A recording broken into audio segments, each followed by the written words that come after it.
So my name is Jonathan Goldson. I am the placemaking manager for the Downtown Halifax Business Commission. Placemaking, simply put, is figuring out how we can turn spaces into places. And so my job is figuring out how we can look at the downtown Halifax streetscape and make it more vibrant and inviting from an urban planning point of view. So today I'll be talking about one of our flagship projects, our delightful downtown light shows, located at Grafton Park. And so that being said, let's jump right into it. So Delightful Downtown is a series of light shows and installations that serve to illuminate various public spaces across downtown Halifax. In particular, we have lighting installations over the wintry months at these 6 locations. So we have our 26-foot hero tree in Peace and Friendship Park. We have tree wrap lights on Bedford Row. More tree wrap lights at Raymond Tavel Park, which is at the corner of Barrington and Inglis. We have what we call our delightful gift box, which is along the waterfront, particularly at Sackville Landing. We have more tree wrap lights at Granville Mall. And then for the purposes of today, we have our Grafton Park light projection series. So ultimately, it is a set of projectors set up at Grafton Park that shows different light shows from sunset to 11 p.m. Every evening during those 6 months. Before I dive into a little bit more of it, I'm just going to provide a little bit of context to the location. So this is Grafton Park. For some of you who live and work downtown, you may know it as a travel way to get to and from some of your destinations. It is located right at the corner of Spring Garden and Grafton Street. And in this park, we have the former Memorial Library. At this moment, the library has been decommissioned. It's been decommissioned since 2014, around the same time when the new Halifax Central Library was erected.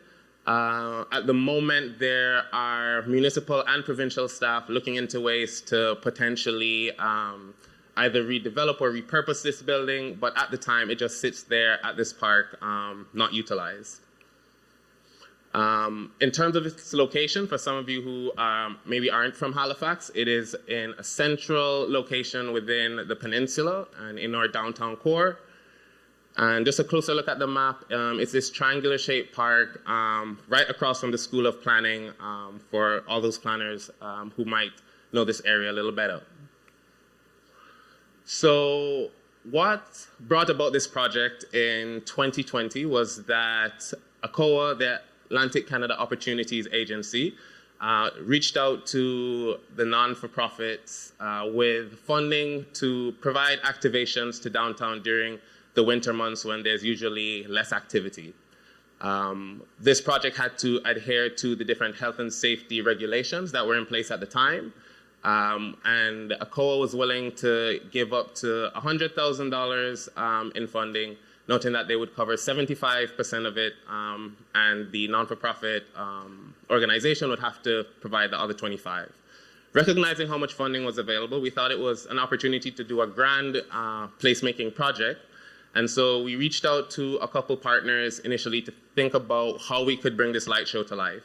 This included talking and working with different municipal staff, lighting professionals, as well as different music producers to get the music for said shows. So this is what the projector looks like. There are 2 of them, and they were set up from a slight setback from the building, as you can imagine. They were built by Advanced Systems, and they built these massive enclosures so that the projectors would be able to comfortably run without being affected by the winter elements. When thinking about the type of shows we wanted to display, we said that we wanted to stick to 3 key themes. We wanted themes that were cultural, themes that were heritage, or themes that were seasonal. So in terms of the shows themselves, like noted before, they start at sunset. finish at 11, and they would run for all of these days throughout the month, nonstop. In terms of the time of the shows, they would be about 2 to 4 minutes long because we wanted to provide something that was entertaining enough to grab people, but wasn't necessarily too much of a time commitment where you didn't or you weren't willing to see the show to the end. And so I'm just going to provide some brief examples here of our light shows and how the different themes work. So we had our seasonal themes. So we had, for example, fall, different fall colors, as you can see there. We had our winter show, which paid tribute to some of the more wintry elements throughout that season, such as falling snow. This scene has ice castles, if you will. Some of our heritage shows were a bit more solemn and more so acknowledged, or was an opportunity to reflect on some events near and dear to different persons, and different groups, I should say. So, for example, we had our Remembrance Day show, as well as our Heritage Day show, which in this slide pays tribute to last year's honoree, Sir William Hall. Our cultural shows were by far our more popular shows, as it wasn't just bright, vivid, pretty installations, but there was a unique opportunity for persons to learn about different cultures, different groups, and so this is one of the examples, our African Heritage Month show. And one of the beautiful things about this was the different partners and organizations that we got to work with along the way. So we worked with HRM's ANSIO team, which was amazing. We had consulted different persons from other groups, such as the Black Cultural Center. And so we were able to produce a show. So for example, the 2022 theme was Seas of Struggle, From Shore to Shore, trying to reflect on the different migrations or travels that persons from the African diaspora embarked on to get to this wonderful province.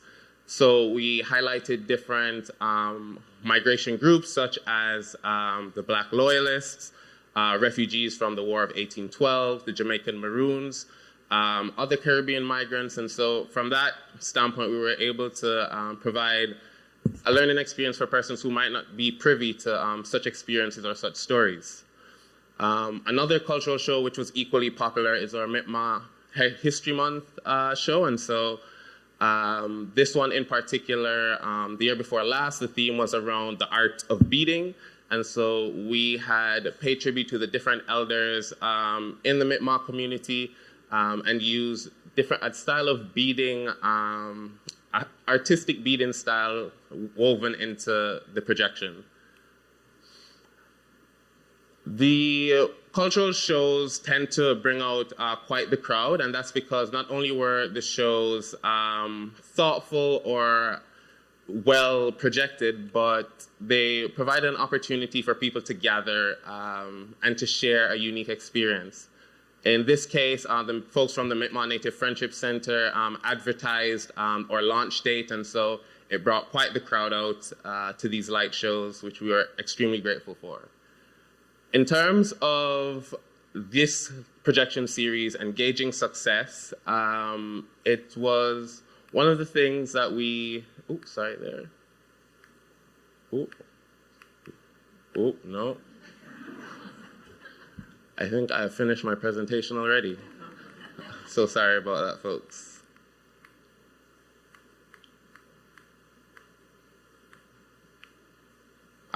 So in terms of metrics for this project, placemaking can often be a very difficult industry to track the success of a project, just because you're not necessarily going to see all the persons that interact with this installation.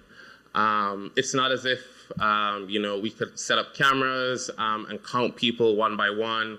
That would be very painstaking and a very difficult process. But here at the Downtown Halifax Business Commission, we love a little hard work. So what we did was we set up some Google Nest cameras to track the different persons who would come to the shows and counted them out one by one.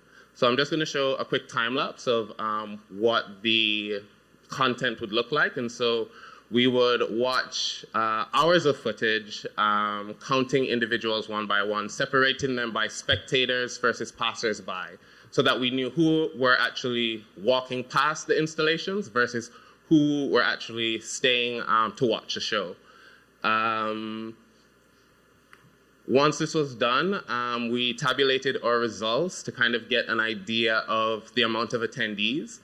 We broke it down by the different hour slots to see what times were popular. We also noted things like the weather to see if there were particular elements at play why attendance was low.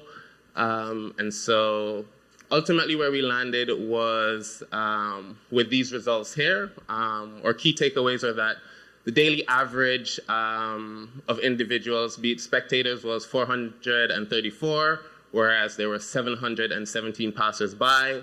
The highest number of spectators in a day was 1,000, a little over 1,000, while the highest number of passers-by in a day was 2,700. But the thing that the most important stat that we walked away with was for every 4 persons that walked through that park, at least one of them was standing still to watch a show. So we were really grateful for that. And so today, I think the key thing that I would like to leave here with is that not necessarily to go and find some funding to do a $100,000 lighting installation. Instead, it's to, as planners, look at our urban environment and figure out what are the assets that we can use to help downtown be more vibrant and inviting. In our case, we used the architectural facade of a former library. For you, it might be vacant windows, or it could be public art in the form of a mural. It could be looking at lamp standards and figuring out how you can make them even more inviting.